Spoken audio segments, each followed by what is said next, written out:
Você também, Débora, bom dia. É bom sempre estar aqui na casa. Eu estou só tentando me reenquadrar aqui, que me mexi. Eu Mas de bom vez estar em aqui quando com fico assim você. também, ó, porque Apesar do eu vou me mercado, né? mexendo, eu vou me mexer, daqui a pouco eu vou me ajustando de novo.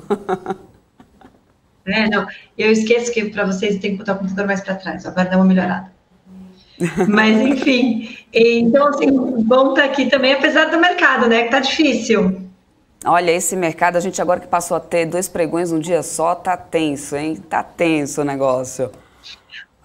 Amanhã é Mas vamos lá, fácil de vamos. lidar, 2 da tarde, né? Então, vamos começar falando desse fechamento do mês de novembro, né? Porque pelo quinto mês seguido, o Ibovespa chegou no negativo. O Marcos Carvalho até estava otimista para poder fechar aí novembro no positivo, mas não teve jeito. Como que tem sido os últimos meses para a gestora? Como que você está avaliando essa importância aí da comunicação, da gestão dos fundos nesse momento? É importante que gestores apareçam em lives, né? Conversem, tranquilizem o investidor pessoa física nesse momento, porque no final das contas acaba, eu acho que dando até um certo desespero nessa hora, né? 5 meses seguidos.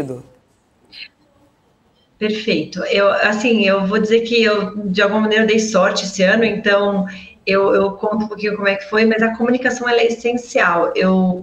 No final das contas, eu meio que venho das redes sociais, né? O fundo chegou depois das minhas redes sociais, então a maior parte dos meus cotistas me acompanha.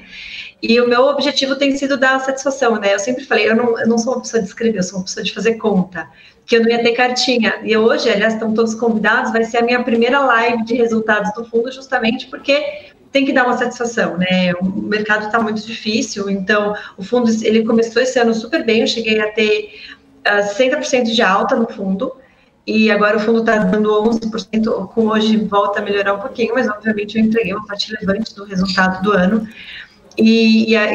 Obviamente eu tenho cotistas perdendo dinheiro. Acho que dentro do processo todo de comunicação, assim, o ideal, eu sempre falo, né, da mesma maneira que antes de comprar uma empresa, você tem que comprar, você tem que estudar a empresa, ver live, falar com a empresa, a mesma coisa é um fundo, né?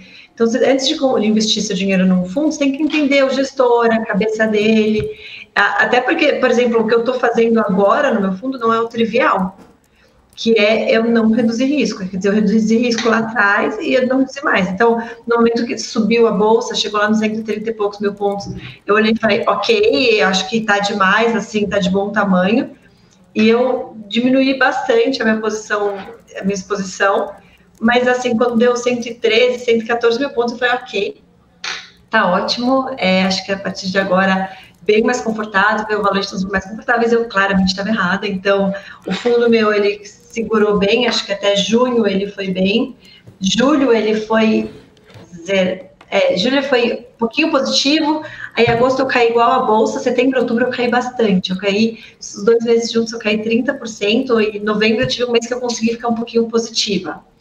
Mas esse mês ontem já foi um dia bem difícil para o fundo. Então, assim, se você for olhar, eu tenho muitos dos meus cotistas que estão perdendo dinheiro no fundo. Mas apesar disso, eu vou falar que assim tem sido muito legal ver que eles realmente entenderam o que eu faço. Eu quase não tomei resgate. Então, eu continuo captando. Eu tenho muitos cotistas falando, Elô, aproveitei para captar. Hoje um cotista meu virou para mim e falou assim, Elô, se bater 93 mil pontos, a bolsa eu zero o meu caixa. Eu pensei, nossa, eu zerei o meu antes, né? Eu zerei no 108.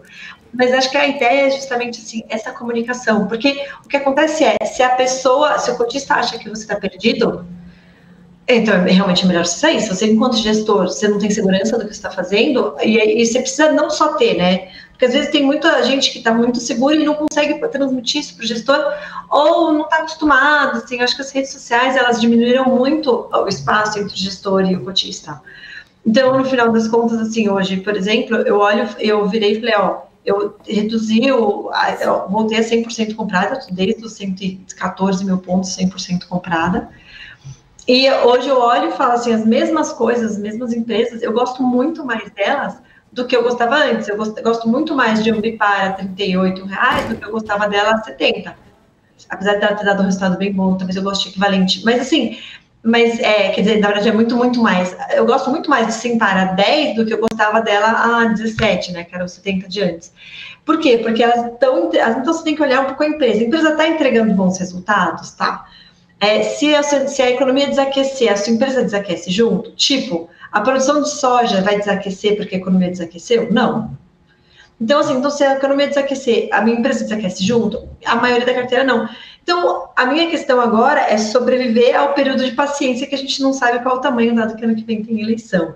Então, assim, a minha cabeça tá isso, mas a verdade é que, assim, teve muito de fundo que não conseguiu ter esse acesso ao cotista que eu tenho, e aí o cotista não estava preparado para, eventualmente, que alguns cotistas meus estão tomando 30% para trás e confiar que a pessoa sabe o que está fazendo. Acho que tem um trabalho de aproximar, da mesma maneira que a pandemia aproximou as empresas do investidor pessoa física, acho que tem todo um trabalho que precisa melhorar ainda de aproximar o gestor ao investidor dele.